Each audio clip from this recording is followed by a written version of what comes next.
Okay, we can start. Good morning, good afternoon, and good evening, depending on where you are in the world. Welcome. We have attendees from all over the world attending this live webinar with Professor Theron. My name is Tobias van der Renen, and I will be facilitating the webinar, and my colleague Magda Botha will be facilitating the questions at the end. We are both from Sanofi, the manufacturer of the Ellavi UBT. Just quickly about this webinar. Because we have so many attendees, this is a view-only webinar, but we encourage you to ask questions. How to ask questions? Please type your question in the Q&A section during the presentation.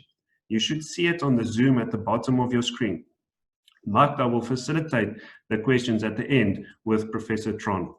If you experience any difficulties, please chat to us in the chat section. Now introducing our speaker, Professor Gerard Theron.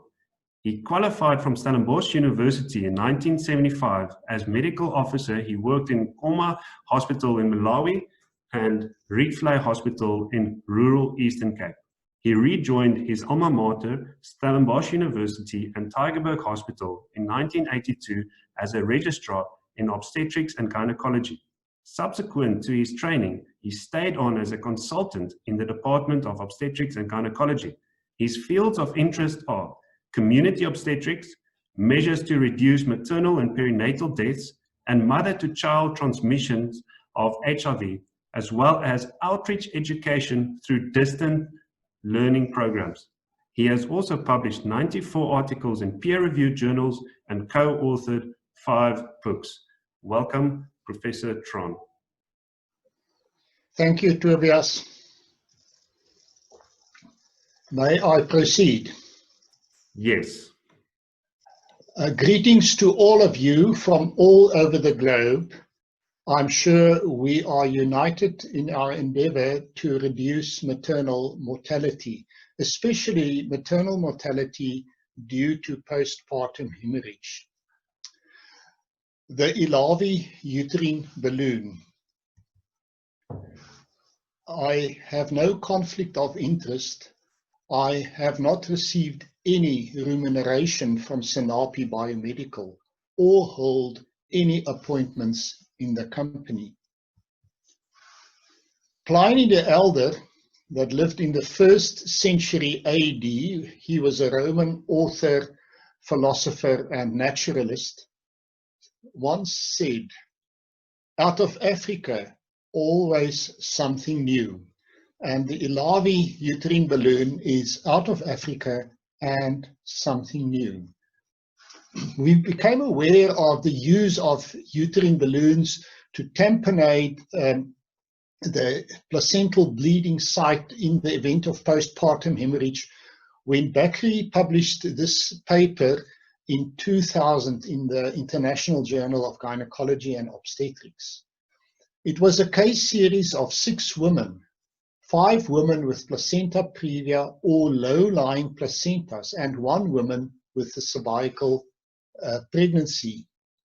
Subsequently, there was quite a number of other publications, and when a literature review was done in 2012, it included 13 studies and 241 patients.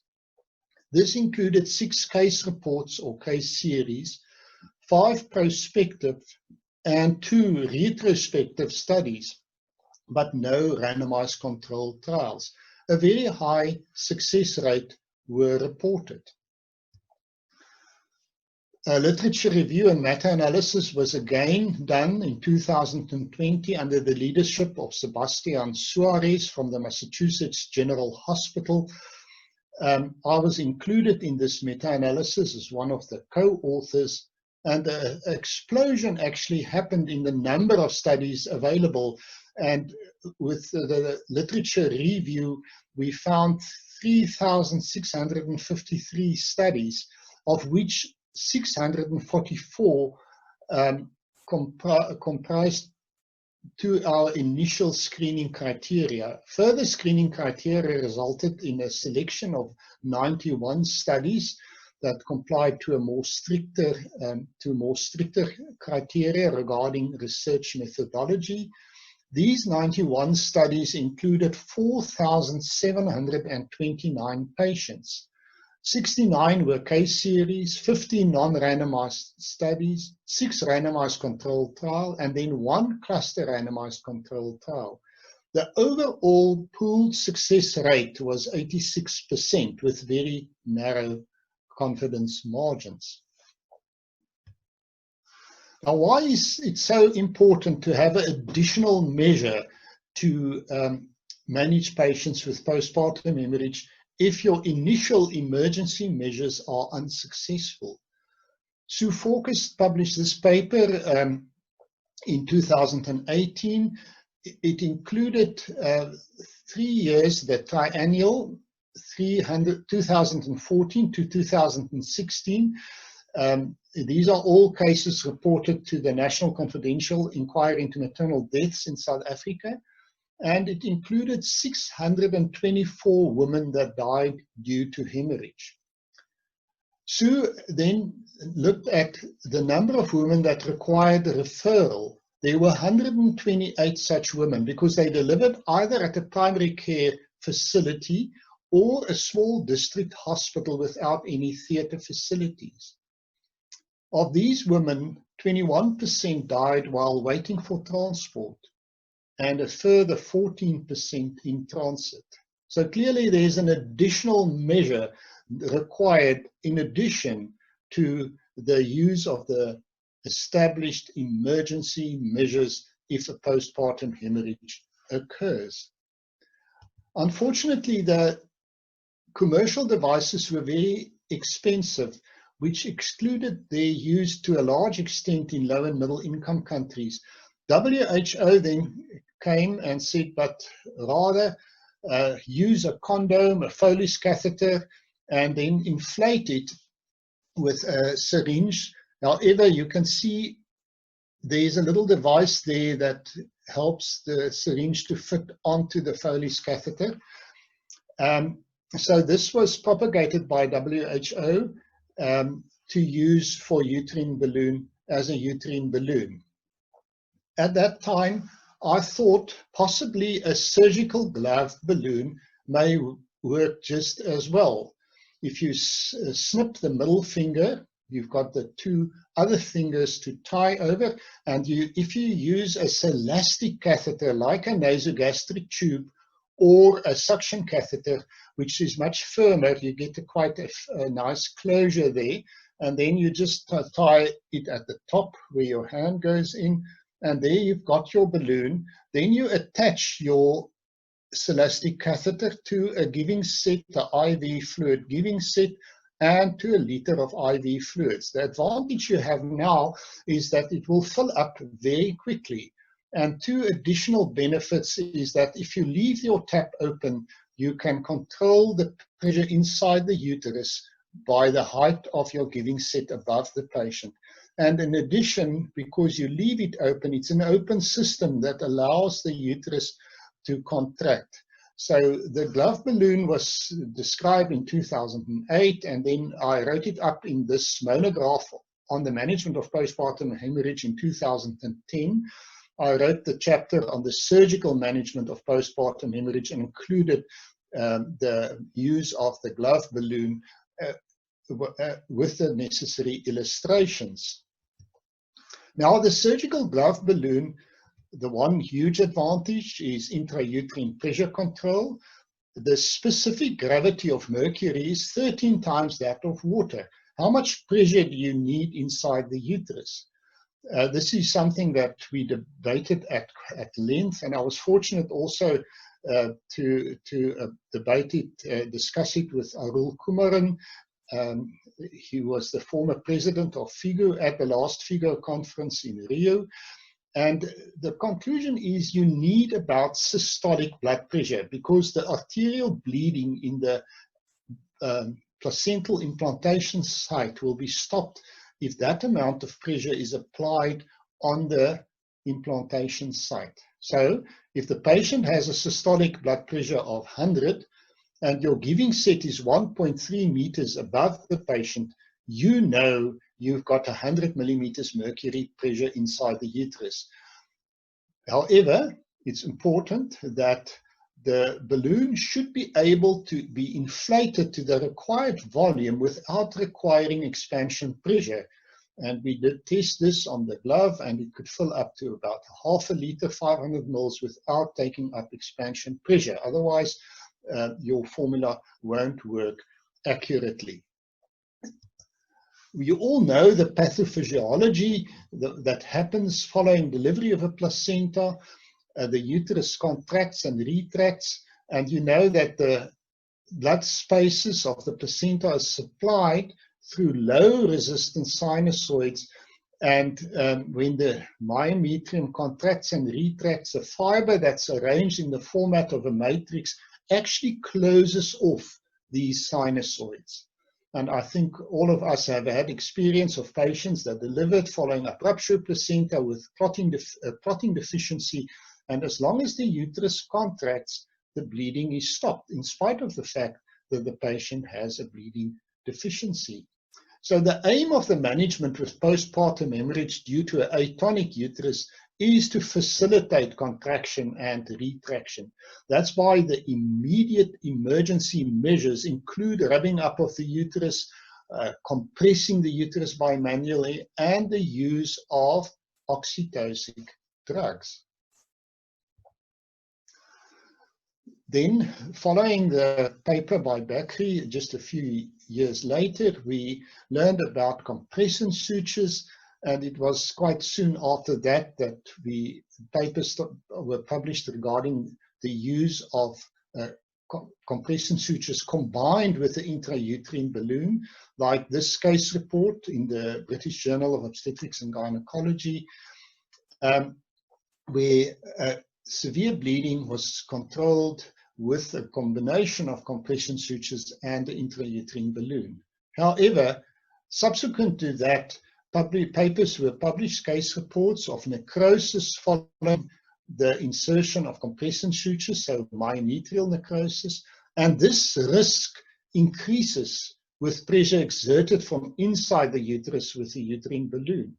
And then subsequently cases of uterine necrosis were also published where the combination was used. So it's absolutely important, if you have compression sutures inserted, you must know how much pressure is exerted on the myometrium. And the glove balloon actually allowed you to do that, because if you use systolic pressure, you won't cause tissue necrosis.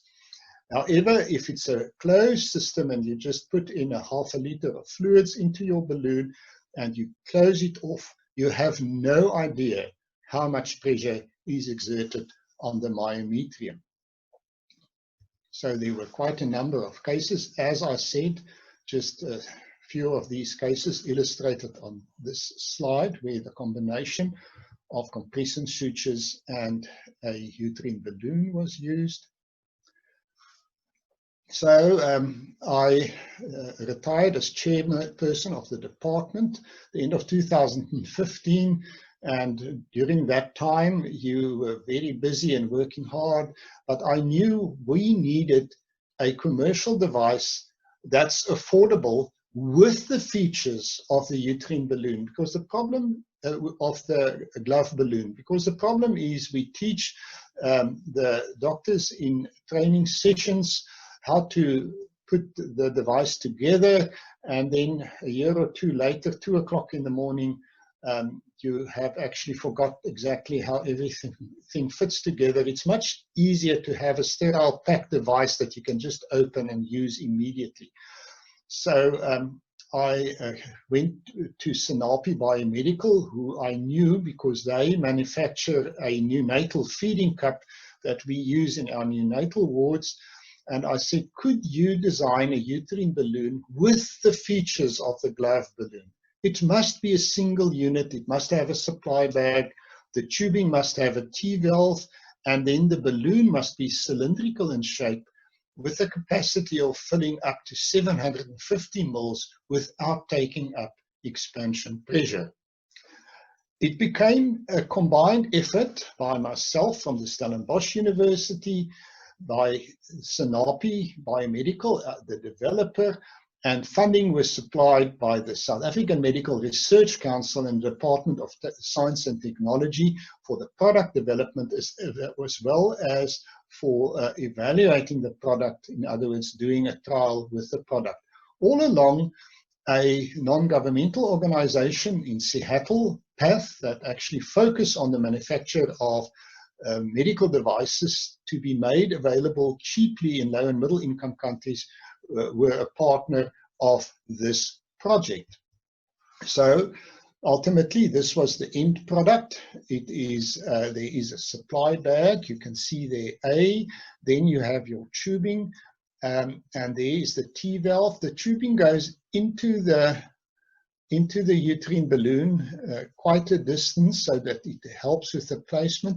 And very, very important, the shore hardness of this tubing, which is a silicone tube, is 40% more than the ordinary tubing, so that it doesn't kink when it's placed. So it really facilitates the placement of the balloon into the uterus, as you will see in the animation, that DVD that we will do following my presentation. We had to consider the need of a drainage port, and the need was questionable because the drainage ports are small, about 2 millimeters in diameter. They are easily blocked, or the tubing are kinked, and then there's no drainage. And in addition to that, the placental implantation site comprises about 20% of the uterine cavity inside the uterus. And if your drainage port is not in proximation with the placental implantation site, again, it's questionable whether, if there's ongoing bleeding, whether it will drain. However, what we learned in practice is that ongoing bleeding is excessive. It's obvious. It exceeds the capacity of a small port. It passes by the balloon and it escapes through the cervix and vagina. So ongoing bleeding is really obvious, and we decided not to include a drainage port. The other important point is that you need to act promptly. We need a device that must be filled rapidly. And the Ellavi uterine balloon fills up to 750 mils in 45 seconds. And that results in a rapid assessment of what has happened.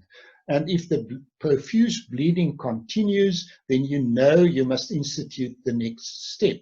If the bleeding is reduced but still continues to a lesser extent, don't wait longer than 15 minutes, and then institute your next step in your management bundle. So it's very, very important to get the balloon filled up rapidly and to make an assessment of the effect of this measure. Regarding the intrauterine pressure, you would have seen on the slide with the Ellavi uterine balloon, there are black rings on the tubing. The ring closest to the uterine balloon, if the supply bag is at that height, then you have 60 millimeters of pressure inside the uterus. The second black ring, 80 millimeters. The third one, 100 millimeters. So you can actually just use the black rings to approximate more or less the systolic blood pressure. However, in the brochure that's included in the sterile package, there is a more accurate table that you can use to adjust the height of your supply bag or your intravenous fluid bag according to the systolic blood pressure of the patient. What we experienced is that sometimes, once the balloon has been inflated, it stops running in. At that point, some patients did complain of lower abdominal discomfort. And that was easily managed by just lowering the balloon halfway. So whatever height it is, you reduce it by half, gently up the uterus, and you'll see fluid flowing back from your uterine balloon into the supply bag. Once the discomfort has been relieved, the supply bag is just placed at its original height. This also then facilitates the contraction and retraction of the uterus, which is what you want in your management. So we did a feasibility and acceptance study with the Ellavi, and we included 20 cases in this case series. It was also published in the International Journal of Gynecology and Obstetrics in the end of 2018. And the doctors that used this uterine balloon, the Ellavi, felt it's easy to use and it was well accepted, and the success rate was in line with what was published with other devices. Now, what is very, very important to realize is that if there's a postpartum hemorrhage, you must use a management bundle. This is an example of a management bundle, the one suggested by the National Confidential Inquiry into Maternal Deaths in South Africa. And this is the management bundle following a vaginal delivery. And you have a separate management bundle for bleeding following a cesarean section. It's very important because that's a completely different problem and needs to be managed differently. You can see that one of the steps in this management bundle is the uterine balloon, right down here at the bottom. However, if your patient is managed in a midwife obstetric unit or in a small district hospital, the uterine balloon will be placed in much earlier, following the immediate emergency measures, because you only want to reduce the blood loss for the purpose of transferring the patient. Let's have a look at that block. So that's what's included in that block. This is then the management of patients with refractory postpartum hemorrhage that are delivered in a hospital with the theatre facility. The patient will be taken to theatre. In theatre, the patient will again be explored for tears, including cervical tears, and you will make sure that the uterus is empty. If there's then ongoing bleeding, a uterine balloon can be inserted. You inflate it rapidly, and you can see the bleeding stops and the problem is solved. However, if there's ongoing bleeding, you are in theatre, you can immediately proceed with a laparotomy.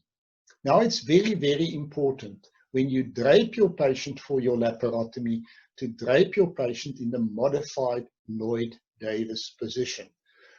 This is the same as a lithotomy position, but you just extend the hips a bit so that there is enough place for the surgeon and the assistant to stand next to the patient. So it's quite easy to do that. And the huge advantage now is that whatever you do inside the abdomen, you can immediately see what effect it has on the bleeding. So the surgeon stays in control of the management of the patient, to do something to close the uterus, to close the abdominal wall, and then to wake up the patient only to realize that the bleeding is ongoing, puts that patient at a very high risk of a maternal mortality. So once the patient is draped and you've done your laparotomy, you can immediately apply aortic compression to reduce the blood loss to some extent, and then you can compress the uterus bimanually. If on bimanual compression the bleeding is much less, which you can observe because the patient is draped correctly, you know you can insert brace sutures. Once the brace sutures has been inserted, if there's ongoing bleeding, then a uterine balloon is inserted through the vagina into the uterus. Now, in most cases, in absolutely most cases, the problem will now be well controlled. And that we know from studies that were published from high-income countries, that the need for further surgery, the need for uterine artery embolization is much reduced, significantly reduced with uterine balloon tamponade. So if the uterine balloon tamponade is done and there's still bleeding, of course, now you're at the point where uterine artery ligation and possible hysterectomy, or if available, uterine artery embolization need to be considered. Now, what is the management bundle following a cesarean section? It's a different management bundle because it's a different problem. And you can again see one of the steps in this management bundle is the use of a uterine balloon. Now let's just go to that block and then you can see. So you've done your cesarean section, you've delivered your placenta, the uterus doesn't want to contract, you've used your second line uterotonics. At that point in time, you know you've got ongoing bleeding. It's very important to redrape the patient in the modified Lloyd-Davis position. This only takes 2 minutes. And now you know you will be able to observe whether what you do inside the abdomen actually has effect on the bleeding. So you'll bimanually compress the uterus. If the bleeding is reduced, you'll insert compression sutures. So very much like the other one that we've already discussed, if the bleeding stops following compression sutures, problem solved. If there's ongoing bleeding, then uterine balloon tamponade by placing the uterus, the balloon through the vagina and cervix. At this point in time, the uterus will already have been closed. In other words, the cesarean section incision will already have been closed. And in most cases, the problem will be solved. If not, then you're there in theatre, you can immediately proceed to stepwise devascularization, a subtotal hysterectomy, or, if available, uterine artery embolization. Now, when I completed the case series with the doctors and I had to present the results to the Medical Research Council, their question was, what's the next step? And I was prepared with the answer. We need to do a case series with midwives because the use of a uterine balloon should be part of the management of midwives working in midwife obstetric units, birthing units, small district hospitals. So I proceeded to do a case series in 6 midwife obstetric units in Cape Town. These 6 units together annually have about 9,500 deliveries. And we included 12 cases in this case series. The study was done by intention to treat because I also wanted to see how many times the sterile bag will be open and by the time you're ready to do your placement, the bleeding has stopped, because that is important because of the cost, especially the cost of the available commercial devices. That's very expensive. The important point is training. You need to train the people that's going to use the balloon, and this really requires quite a lot of training to get about 80% saturation of your staff.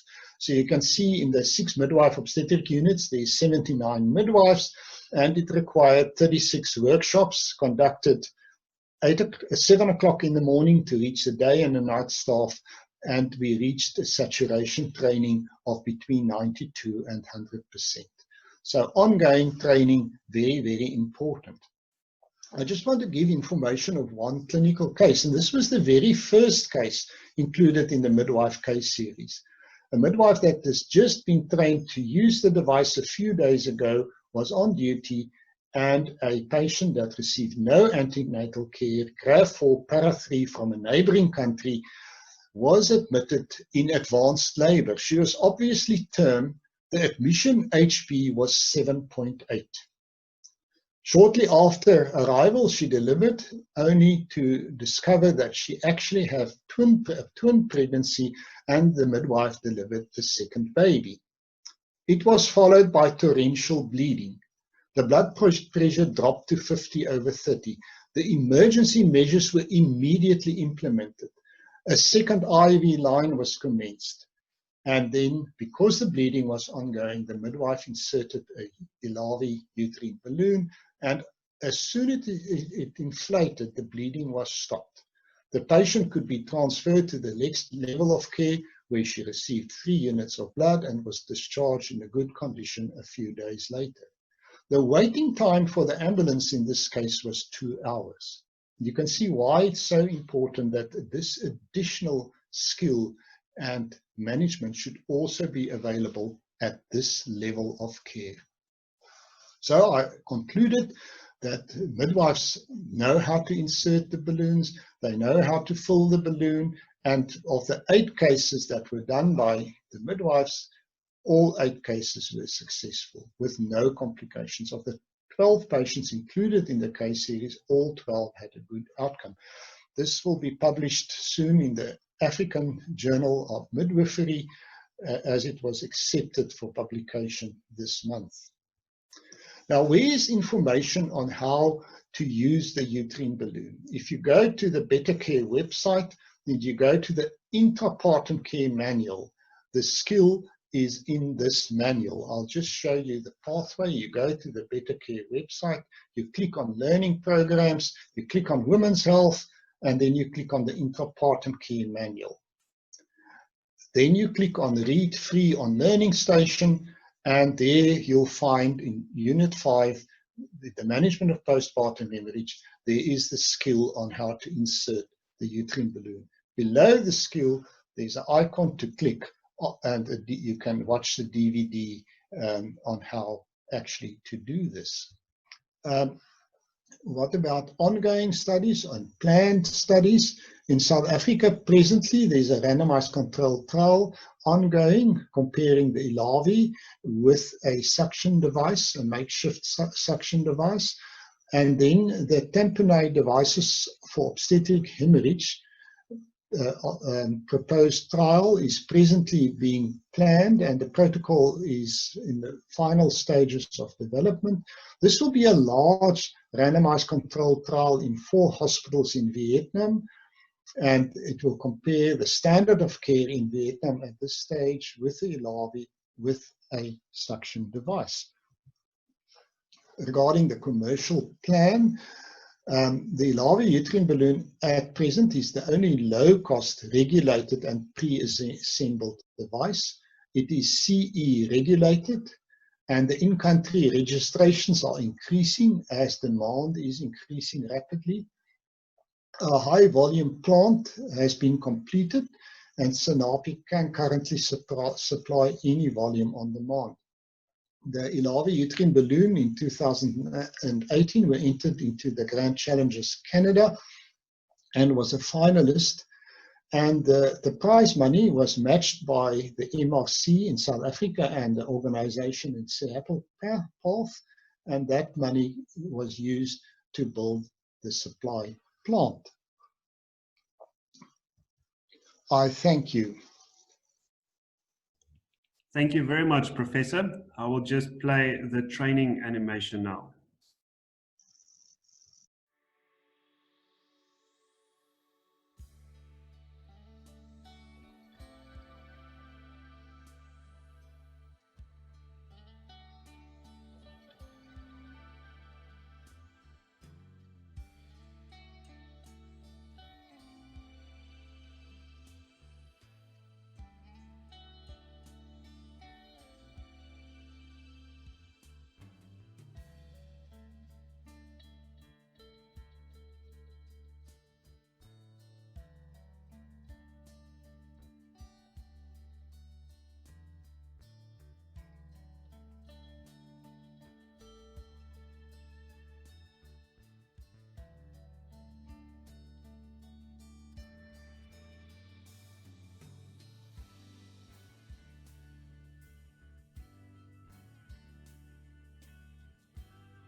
over to Magda to facilitate the questions.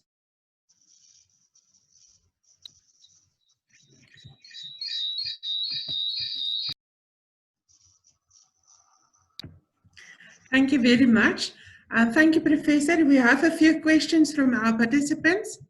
The first one is from Resante. She's asking, can the Ellavi UBT be used for a cesarean section? Thank you, Magda, for that question. Yes, definitely. If a patient was delivered by cesarean section and there's ongoing bleeding after delivery of the placenta, and it doesn't respond to your immediate emergency measures, there's a definite place for the Ellavi uterine balloon.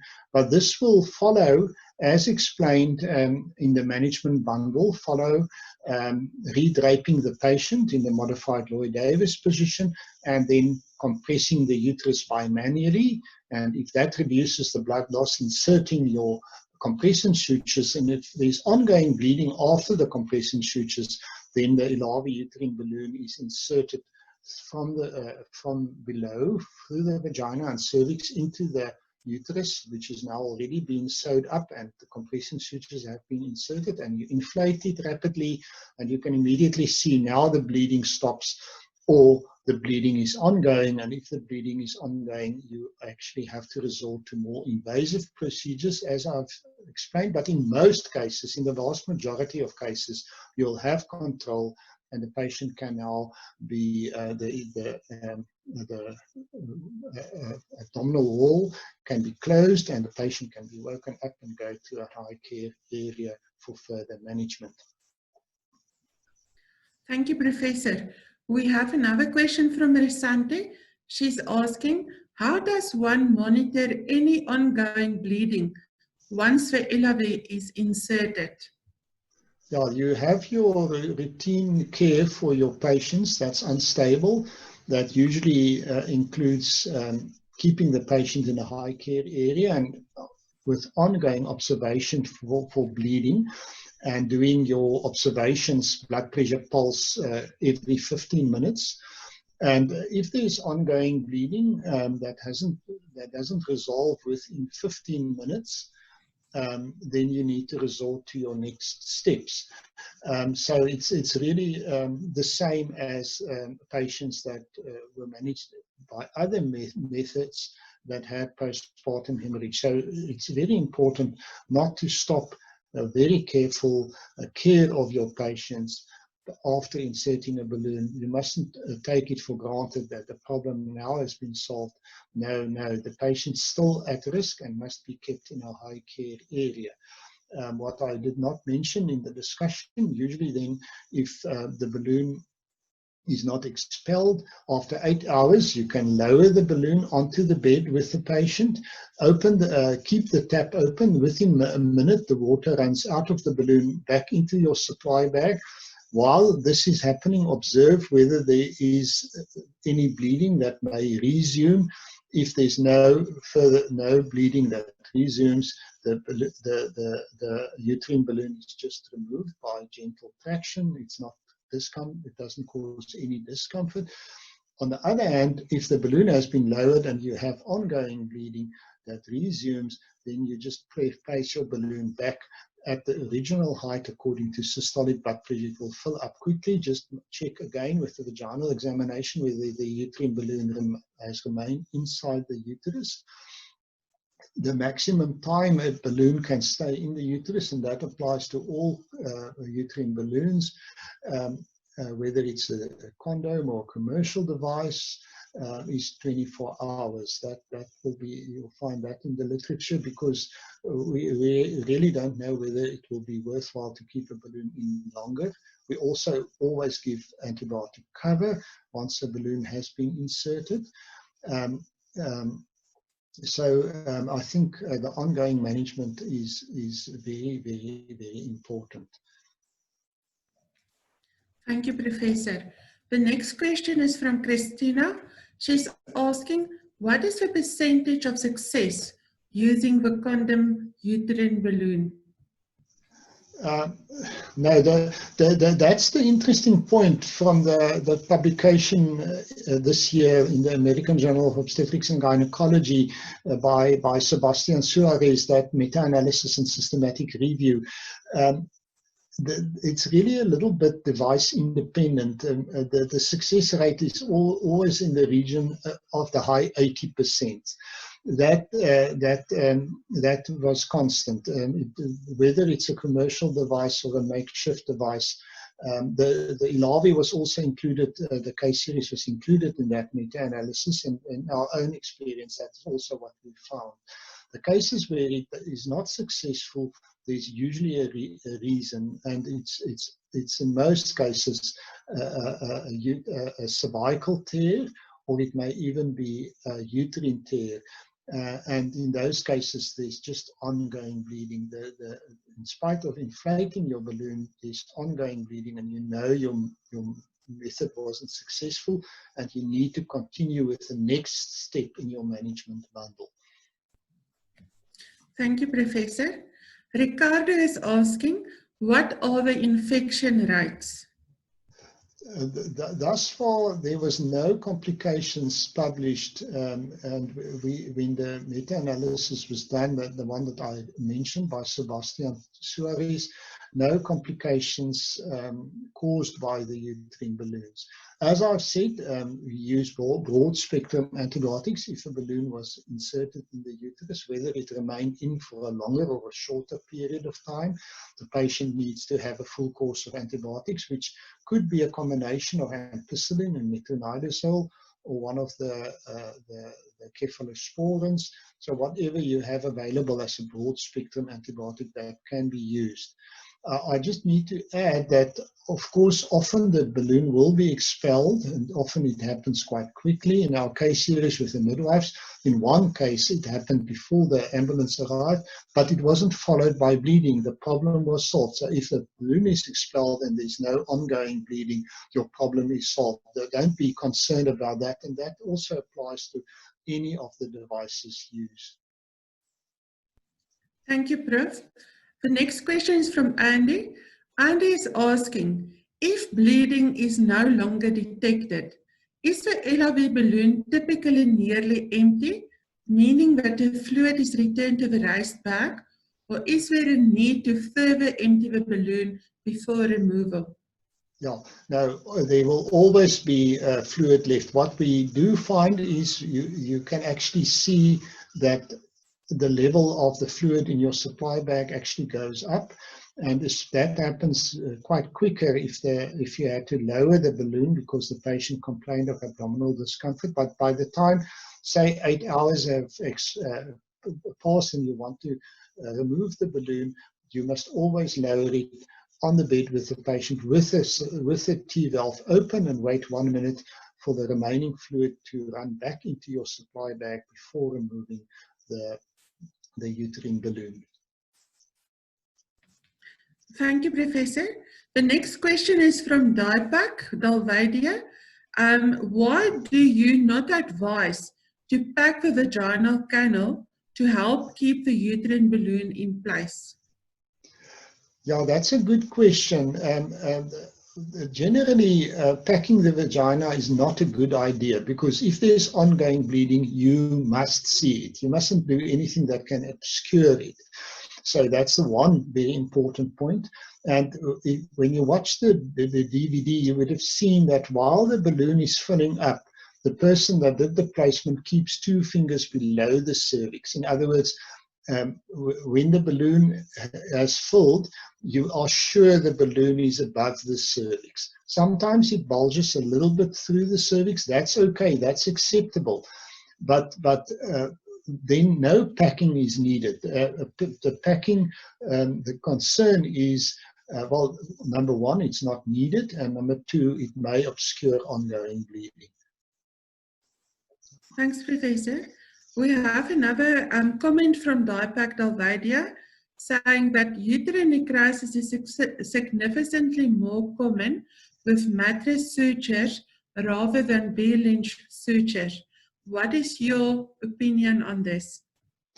Yeah, I don't think we have got good information because there's only case series published, but there are definitely cases published of with necrosis following any kind of compression sutures. So that's a given fact, there are cases where it happened on its own. In other words, there was no uterine balloon inserted and there was necrosis, or you can imagine that the risk is increased if uterine balloons are used that's not compression controlled. And I think it's just such a good idea that if you've got really a resistant case, that if you've got your compression sutures in and the bleeding is ongoing, to insert the balloon, because now you've got very good control over the tamponade of the bleeding area, the placental implantation site inside the uterus. And in most cases, it won't be necessary to do anything further. There was 2 studies published from France where it was clearly shown that uterine balloon use decreased the need for further invasive procedures. That included devascularization, hysterectomy, or uterine artery embolization. Thank you, Professor. We have a question from Monica Ogutu. She's asking, what is the experience of midwives with the balloon? No, the midwives really were so enthusiastic when we did the training, because virtually all of them that had sufficient experience had to manage patients with postpartum bleeding. And if you ask them, they say, no, a clamptic convulsion, not a problem. We know exactly what to do. Give mag sulfate, lower the blood pressure, turn the patient on his side. I mean, the ambulance arrives to transfer the patient's already usually in a much better position. But they say that the biggest problem for them is ongoing bleeding if a patient has a postpartum bleeding and they've exhausted all their methods of controlling the bleeding and the ambulance isn't coming. So they really saw the need for it, and they really welcome the additional method that they can use for the management of postpartum hemorrhage, for the purpose of keeping the patient safe until the patient can be transferred. For them, we advise that they use 1.5 meters above the patient. In other words, the supply bag or the intravenous infusion bag is 1.5 meters above the patient. And that gives you 115 millimeters mercury pressure inside the uterus. And because they're waiting for the ambulance, they don't have to readjust that. They keep it like that. And when the ambulance comes, they close the T-valve, put the supply bag on the stretcher with the patient, and off the patient goes. So they really accepted it, because we interviewed each of the midwives that did the placement to get the information about their experience. And this information will be included in the publication that will become available in the African Journal of Midwifery. Thanks, Prof. Alice is asking, what are the complications of using the Ellavi UBT? No, thus far, no complications. No need to be concerned about rupturing the uterus when inflating. That has never been reported. And the Ellavi, the tubing is quite thick and covered by the balloon. And if it's inserted gently, it's not possible to perforate the uterus. So we didn't experience any complications. I think that my biggest concern is that health workers may feel, well, we've done this, we've inserted the balloon, and now it's hands off from the patient. No, it's not the case. If there's ongoing bleeding, your method has failed, you must proceed to your next step. Or if the bleeding stops, you must still continue observing your patient. You can't say the problem is solved and I don't have to do the routine observations for an unstable patient. No, continue observing your patients very closely. Thank you, Professor. Rashid Agrawal is asking, how do you know if a UBT has a tear or has bursted? In case there is a tear in the UBT, what are the next steps to manage the tear? There's no concern that the balloon may rupture, the Ellavi Uterine Balloon. No, that doesn't happen. It's made of silicone. It's quite thick, and it's quite resilient against that it won't rupture. That's more of a concern when using a condom. My concern is if the uterine balloon is placed in the uterus before closing the uterus at cesarean section, or before inserting your compression sutures, that you may actually puncture the balloon when you insert your sutures in the lower segment, or when you insert your compression sutures. That's why I always say no. If you've inserted the balloon and there's ongoing bleeding, remove the balloon, keep it sterile, do what you have to do, for instance, compression sutures, then reinsert. Or if you're at cesarean section, you first close the uterus, you first insert your compression sutures, then close the uterus, and then insert your uterine balloon. So those you can't do harm by rupturing the uterus, and the balloon itself won't rupture. No, it can be punctured, yes. Thank you, Prof. Lillian is asking, she's saying, hello, Professor. In the case of abdominal discomfort after lowering the supply bag halfway, and after the patient discomfort again, are we going to return the bag to its original height before lowering it? No, you always return to the original height. So if the patient complains of discomfort, whatever it is, halfway, lower it halfway, gently rub up the uterus. You'll actually see how the fluid in the supply bag increases. And then once the discomfort has been relieved, you just put it back at its original height where it was when you lowered it. And that solves the problem. And we haven't had cases where the patient complained of discomfort where this was done, where they later on again complained of discomfort. I think that the fact that you gave the uterus the opportunity to contract and retract actually solves the problem. Thank you, Prof.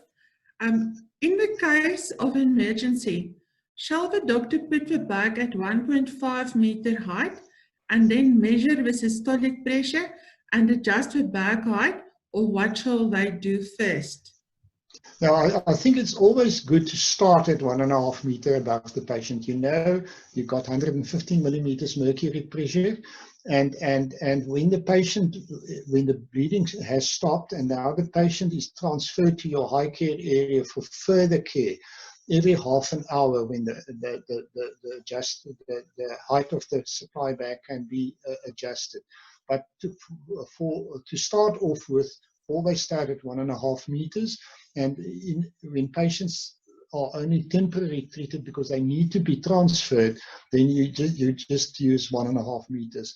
But once the patient is in your high care area, where she's now going to stay for the next day or whatever, until you remove your balloon, you adjust it every half an hour according to systolic blood pressure. Thanks, Prof. Does quick removal of fluid uncontrolled cause rebound bleeding? And why is fluid removal controlled? No, there were questions in the past that shouldn't you just allow the fluid to escape a bit by bit. In other words, just lower it a bit and then after half an hour lower it again and let the fluid escape bit by bit. Our experience thus far is that you can, if there's no ongoing bleeding after 8 hours, put the bag on the supply bag on the bed with the patient. It empties within a minute. Observe whether there's ongoing bleeding. So it's not really necessary to make it more difficult than that. In other words, you just empty the bag, the uterine balloon, and then if there's no ongoing bleeding, it can be removed. Thank you, Prof. We are unfortunately running out of time with our questions, so I'm just going to do 2 more questions.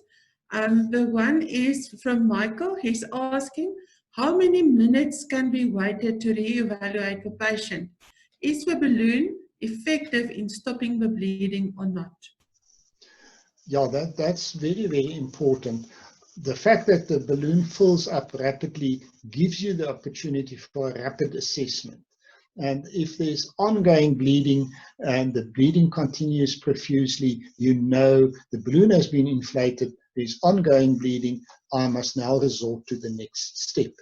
If the bleeding has been reduced considerably with some ongoing bleeding, and you're concerned that it's a bit more than you would have liked it to be, then I would say don't wait more than 15 minutes. And if there's still ongoing bleeding, resort to your next step. I think speed is always essential in these cases because you can't lose time. You must stay ahead with your patient by making sure that your fluids is supplied and your patient is resuscitated properly. And I think the advantage of a device that fills up quickly is that it gives you the opportunity for a rapid assessment if that excessive bleeding has been curtailed, and you can immediately see yes it was, or no there's still ongoing bleeding. And in those cases mostly you'll find that there's a tear, a cervical tear, or even a uterine tear.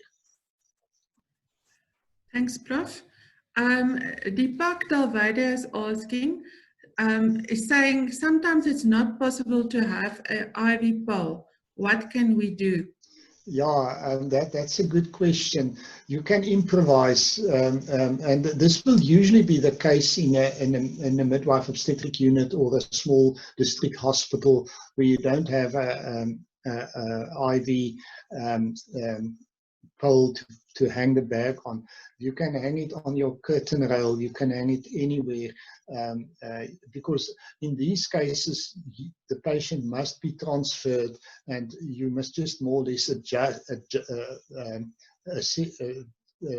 just judge what is about 1.5 meters above the patient and keep the supply bag or your intravenous infusion bag at that height.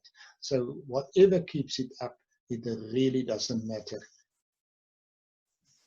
Thank you, Professor. The last question is from Marike. She's saying, once the Ellavi is removed and it seems to have stopped the bleeding, can it be stored in a sterile green towel to reuse if a patient starts to bleed again? And for how long can it be kept at the bedside? Or should one not replace a used Ellavi? Yeah, no, Mariki, definitely not. If you've inserted the balloon under sterile conditions in theatre and the bleeding is ongoing, I said you can remove it, keep it sterile on your sterile tray. Now the laparotomy is done and compression sutures, then it can be reinserted because you've inserted it through a vagina that was cleaned, the same as you clean the skin of the patient before you do your laparotomy.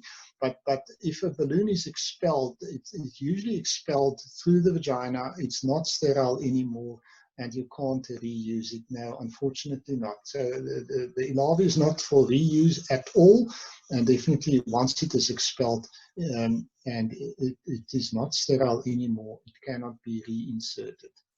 Welcome to everyone. Professor, we have a few questions that has been asked by our participants. The first one is coming from Bretta.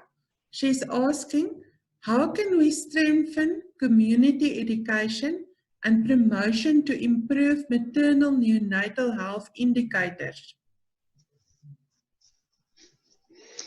Thank you, Magda. Yeah, that's a very important question. One of the components of the answer will be we need to reduce deaths due to postpartum hemorrhage. That's one of the components, but to actually reach that goal of improved maternal health, low maternal mortality, low perinatal death will of course require a very comprehensive approach, which I really worked very hard for 45 years to achieve. And one of the components, of course, is training.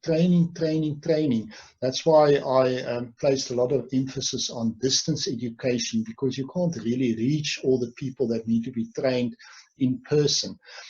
However, when we focus on deaths due to postpartum hemorrhage, I think a device that's easy to use, that's affordable, that's available at all levels of care where women deliver will really also contribute towards a reduction in complications and deaths due to postpartum hemorrhage.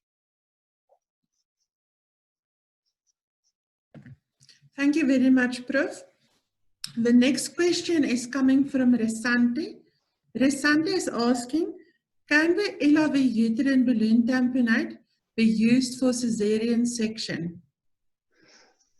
Thank you, Magda. Yeah, that's a really important question, because what we're seeing globally, we're seeing more deaths of women following cesarean section due to hemorrhage than actually following normal deliveries with postpartum hemorrhage. That's why we must have a management bundle for these patients. And it's very important to realize that, of course, if there's surgical hemorrhage, in other words, you've done your cesarean section, you've delivered your baby, and there is a large branch of the uterine artery, if not the uterine artery, actually bleeding actively, of course, that must be tied off effectively. In other words, you need to adhere to your surgical principles. But what often happens is that the patient will have a uterus that doesn't contract well, because you can imagine, especially in low and middle income countries, cesarean sections are often done for cephalopelvic disproportion. The patient's been in labor for a while, sometimes for a long time, because she had to be transferred. And now, if you do your cesarean section, this patient is also at risk for an atonic uterus. And this is where the Ellavi will really come in very handy, because you can use your second line drugs and the uterus still doesn't contract. And as I've described in the management bundle, then you have to follow your management bundle by manual compression, re-draping your patient in the modified Lloyd-Davis position, inserting compression sutures, and then, if bleeding is ongoing, inserting a uterine balloon. And in most cases, the problem will be solved. In our case series that we did with our doctors, quite a number of patients actually had cesarean section, bleeding following cesarean sections. However, it's very important to adhere to good surgical principles, because if the bleeding is from, if it's surgical bleeding, of course, that needs to be managed according to good surgical principles. Thank you very much, Professor. We have received a lot of questions. We have about 20 minutes left, so we will try and see how far we can. Prof, the next question is from Pedro Luis Garcia Molina, and he is asking, Professor, what are the main advantages of the Ellavi versus the Bakri balloon? I think what we need to realize is, and recently, very recently, FIGO, our international association, actually did describe affordable and devices that can be used in low and middle income countries, and Ellavi was actually included as one of those devices because it is really affordable. It is, I think, about at least 35 to 40 times cheaper than the commercial devices available. So it's really a very, very affordable. But I think the most devices available presently are closed devices. In other words, you put in a volume of fluids, usually 500 mils, and you close it off. As I've described, the Ellavi is based on the glove balloon, which was an open system. In other words, the two huge advantages of an open system is you can control the pressure. You know at all times how much pressure you have inside the uterus by adjusting the height of your supply bag. And in addition to that, because it's an open system, the uterus can still contract and retract and push fluid back into the supply bag. And that allows what you actually want to achieve, contraction and retraction of the myometrium to stop the bleeding. Thank you very much, Professor. The next question is saying, hello, Professor Theron. I have a question. What is the golden time from when women start showing signs of bleeding to the time they use the Ellavi? Thank you. That's a very, very important question, because you have an emergency situation, and in your theatre, in your labour ward, usually for emergency conditions, you have protocols, like for eclamptic convulsion, the same for a postpartum hemorrhage. And the moment you notice a woman bleeding more than you expected, your emergency measures for postpartum hemorrhage must be put in place immediately. And you do that as quick as you can. And as soon as you see that you've put measures in place and there's ongoing bleeding, then you're at the point where you can consider using the Ellavi Uterine Balloon. And it's quick to use, because you just take it from its sterile package, it's easy to insert, and it inflates rapidly. And you can immediately assess whether your bleeding has been reduced or stopped. So I think time is always of the essence. You can't say how much time should you allow. No, you follow your management bundles, and the steps are followed in the correct sequence. And the moment you see that the step that you applied didn't work, you proceed with your next step. We can't afford to lose time, because then the risk of severe complication and death in fact increases. Thank you, Prof. The next question is from Dr. Muna Rahim Hassan. He actually asked two questions, which is related to each other regarding the fluid. His first question is 750 ml of fluid, which will inflate it, a fixed volume, or does it depend on factors? And the second question is it better to warm the water to a certain temperature? Thank you for the questions, two very important questions. No, you don't use a fixed volume. That's one of the huge advantages of the Ellavi, like the glove balloon, is you actually put up your drip, and we usually start with your giving set 1.5 meters above your patient, is your supply bag, because that gives you 115 millimeters, 115 millimeters mercury pressure inside the uterus. And then you just leave it, because the moment it reaches equilibrium, it stops running in. And that's what you want to reach. You want the balloon to fill the whole uterus, to apply the necessary pressure on the placental implantation site to stop the bleeding. And from there onwards, then you just adjust your height of your supply bag according to the systolic blood pressure. However, as I said, if there is abdominal discomfort by the patient, you lower the supply bag halfway, rub up the uterus gently. You'll see actually the level of fluid rising in your supply bag. And then when the discomfort is gone, you just put it back at its original height. So the volume is not fixed. It's a free flow balloon. The second question was, Magda? Sorry, Prof? What was the second question? Okay, the second one is the volume of the fluid. Must it be a certain temperature? Oh yes, the temperature. Great. No, you can use fluid at room temperature. That's what we also do when we use our IV fluids. We use it at room temperature. Okay, thank you, Prof. The next question is asked by Lillian Mutua. She's saying that this management is institutional based. So what is the management at community level prior to the Ellavi uterine balloon management? Yeah, that's the immediate emergency measures.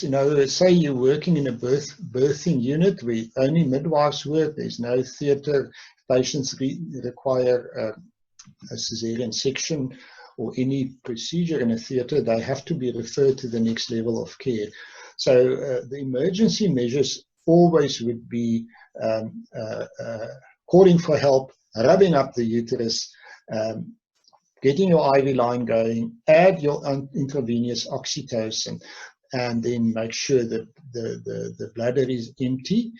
And if needed, you can add your second IV line. If needed, you can add your second line uterotonic, which could be symptometrine, ergometrine, or if those aren't available, misoprostol could be used.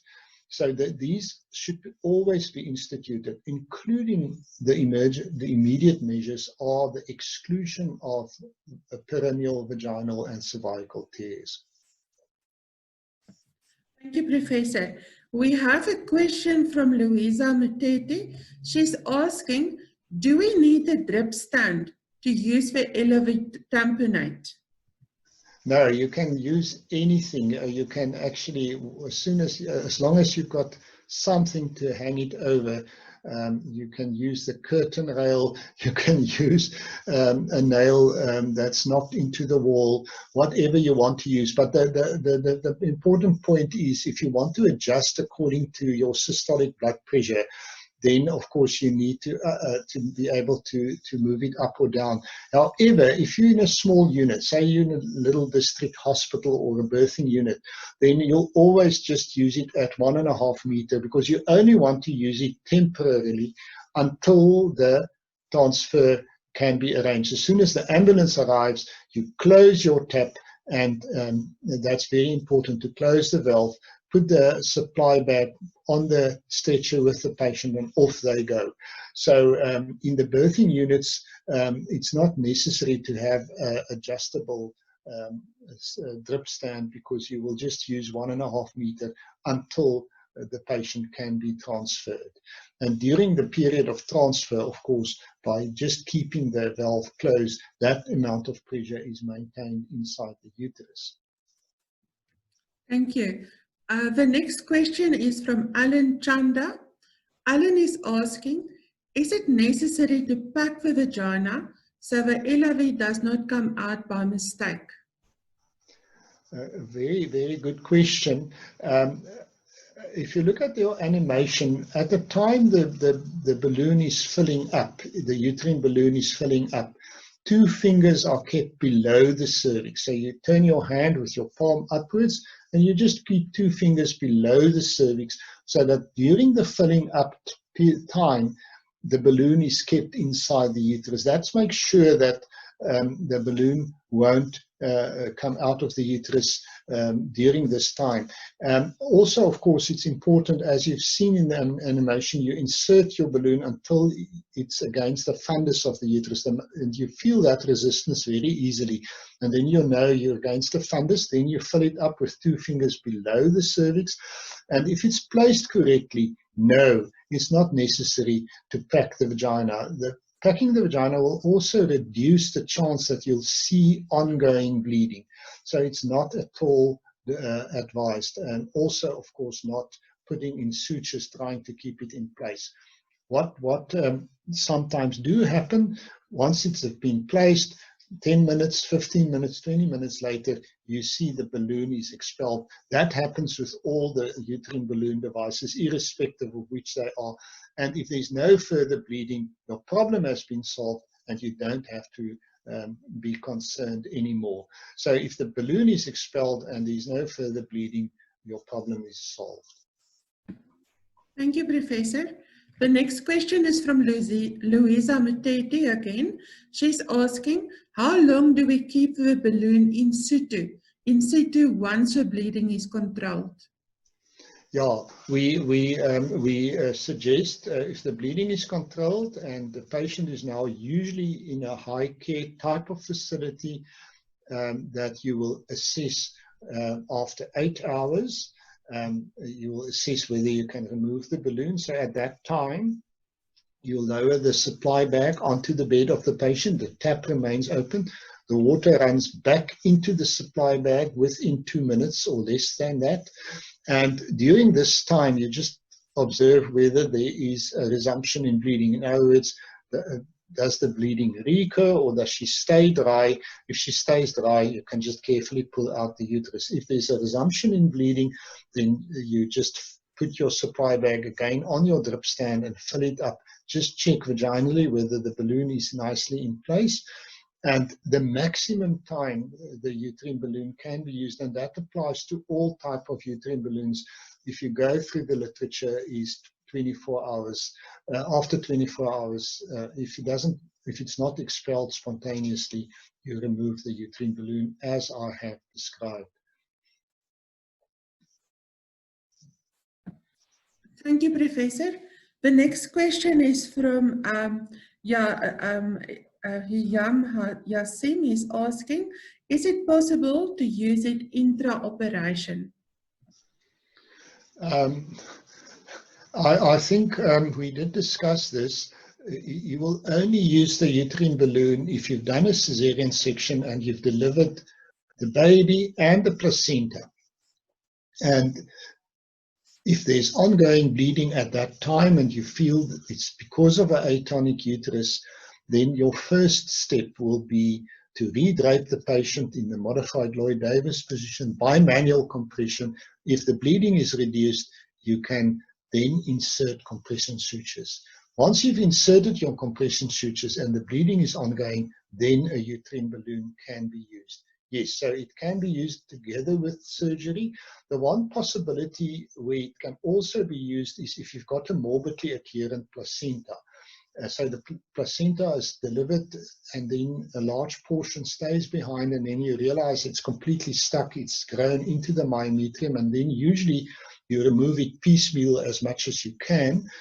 And at that point, once you feel you've removed most of the placenta to the best of your ability, again, there's place for a uterine balloon to be used to tamponade that area where the bleeding comes from. So it can be very, very useful also in cases with morbidly adherent placentas. Thank you, Professor. The next question is from Dr. Charles Kwamena Icon. He's saying, good morning, Prof. How often would you suggest training for the end users? Yeah, it really depends on your situation. What we noticed with, for instance, when you use midwife, when you train your midwives, midwives go with maternity leave, they go with ordinary leave, they go with study leave. And then, of course, there's the natural attrition that midwives retire and they go to work elsewhere. So we were quite surprised in our circumstances about the rapid turnover of midwives. So we realized that you actually have to have an ongoing training program. Say, for instance, if you have a workshop every 6 months, that probably would work quite well. And you need a master trainer. You know, if you've got a number of birthing units or district hospitals, you need a master trainer for them, because they can then inform you and say, we've got a new doctor. Can the new doctor be trained?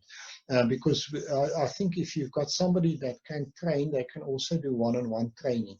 However, the good news is, if you the information available online, you've seen the animation DVD today, but there's also a real life DVD attached to that intrapartum care manual on the website that I showed you. So you don't actually have to have a person present on site to do the training. As long as you make training material available, it can also work well, because I'm certain some countries deal with large distances. You've got a rather sparsely populated country, so to reach all the places where patients are delivered in person may be very difficult. So I think also make use of training in the virtual space, like we actually have to do now with COVID-19. Thank you, Professor. We had a question also from one of our delegates, now that Prof is saying it's virtual training, that is saying that this session is very academic, whilst the insertion and the use of the Ellavi is a practical session. How can we do or use virtual training to train end users to insert and use the Ellavi? Thank you, Magda. Yeah, very important. Go to the Better Care website, bettercare.co.za, and then you go to your training manuals, you go to maternal health, and you go to the intrapartum care manual. So there you'll find the theory section, which actually tells you all about the Ellavi and how to use it. And attached to that one is the live DVD where you can actually see exactly how it's done. So it is possible for you to do your training using the information that's already available on the internet. Thank you, Prof. The next question is from Bruce Manuel. He's asking, if an Ellavi is removed from the uterus in order to monitor the patient or due to any discomfort, can the same device be reinserted into the patient? Yeah, I think this is very important, Magda, because I think that one instance where you can reuse it is where you're in theatre. Say you've inserted your uterine balloon in theatre with the patient sterile draped, and you made sure that the uterus is empty, you excluded tears, and you've inserted your balloon and there's ongoing bleeding, and you realize you have to do a laparotomy.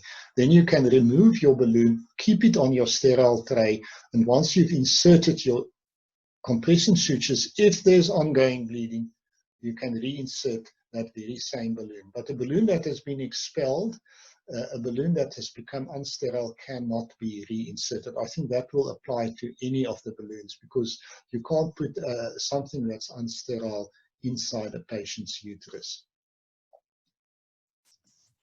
Thanks, Prof. The next question is from Marioth Mugambi.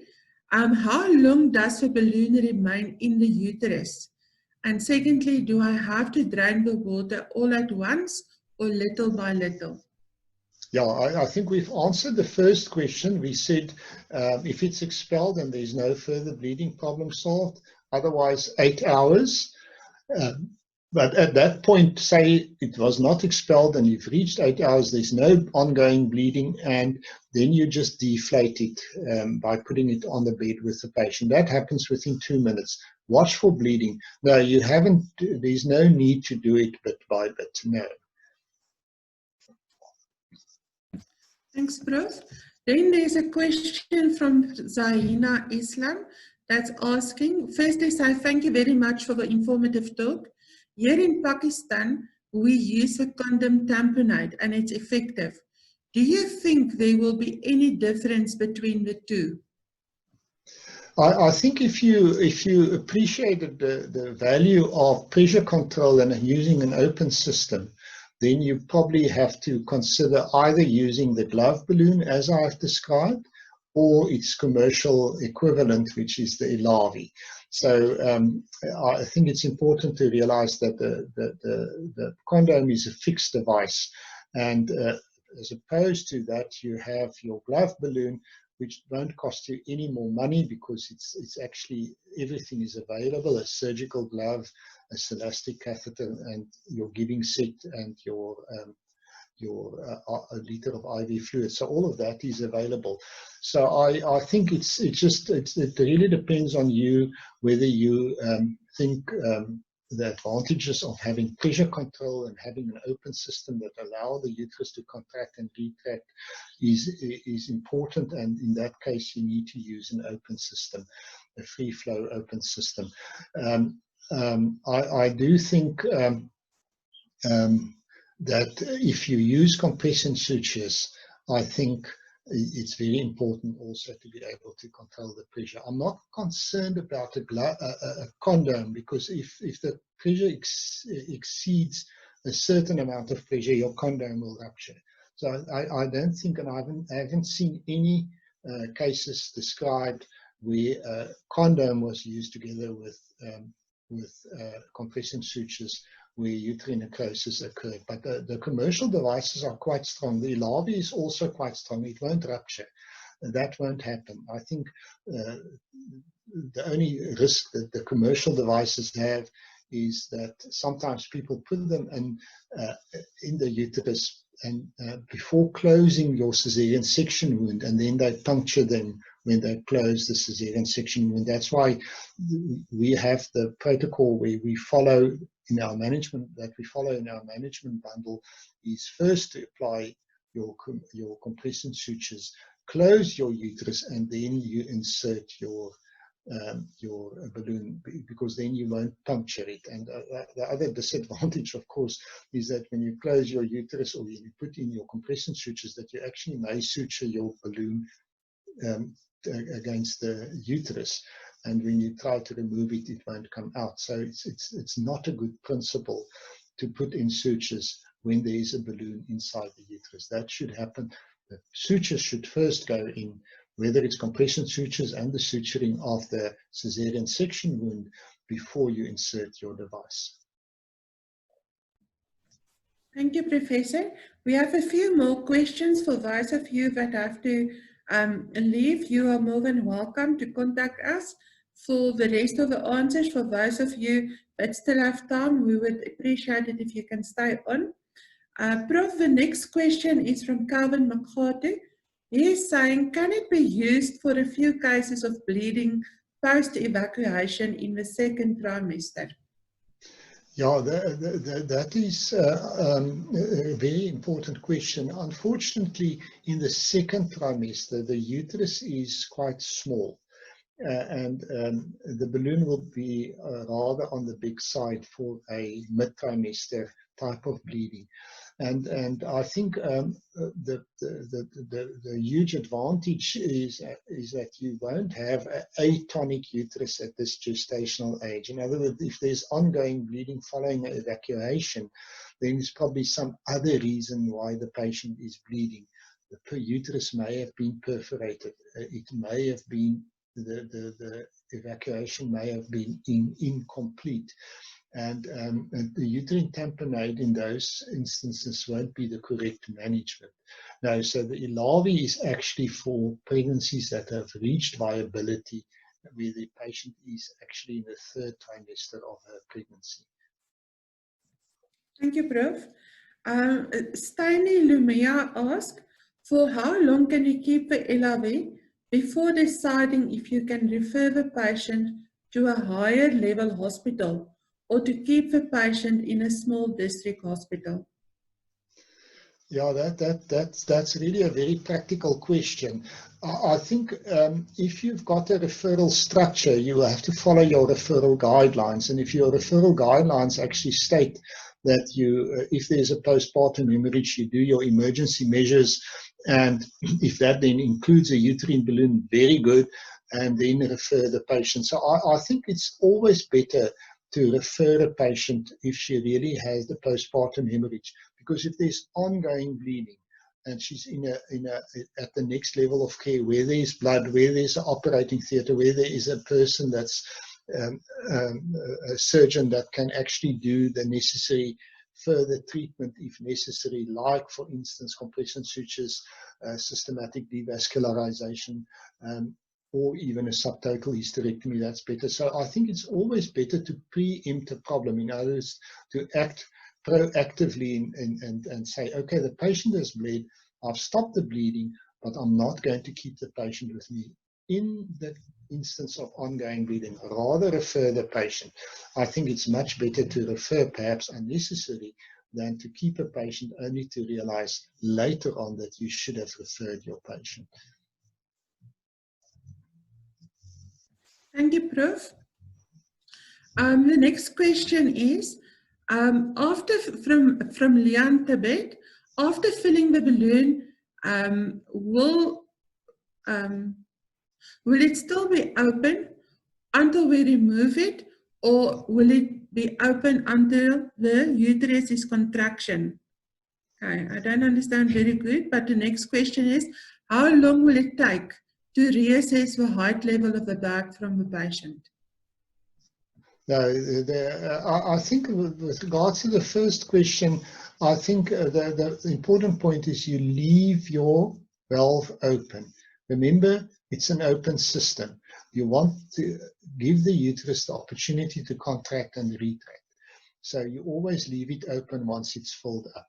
We only close it in cases where you're going to refer your patient. You know, she's now going to be transferred. It's going to take a half an hour or an hour to get to the next level of care. During that time, the valve will be closed, the T valve. But with regards to the duration, you always will observe, it will always be ongoing observations. Any patient that has bled so much that she's shocked, you'll do quarter-hourly observations, pulse, blood pressure, continuously observe for bleeding until the patient's condition has stabilized.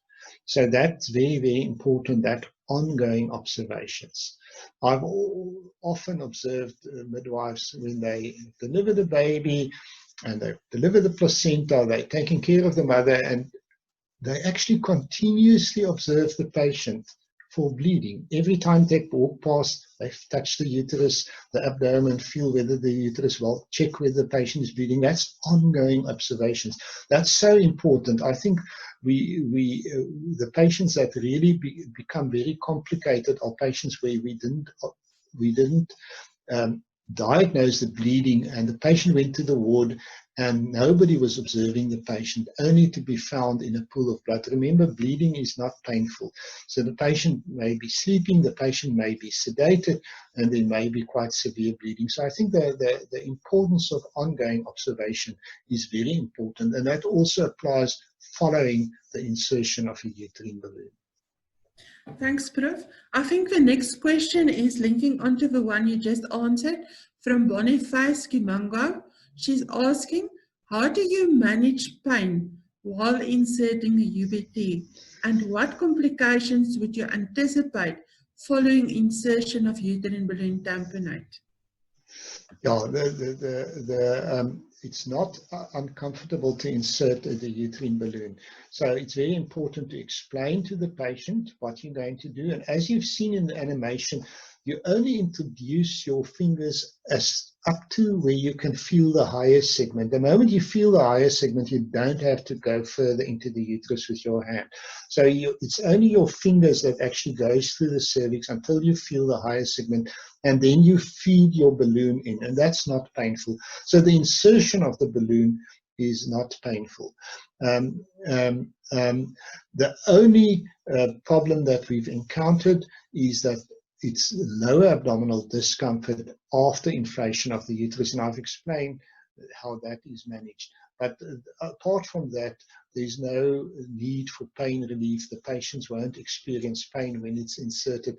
Why I think the midwives also actually, it's quite easy to train them to put it in, is because a lot of midwives have been trained in the postpartum insertion of intrauterine devices. So they very easily adapt to also inserting a uterine balloon. It's not difficult for them to do. Thanks, Professor. There's a question from Patience Dapa from Ghana. She's saying, what are the complications of this procedure?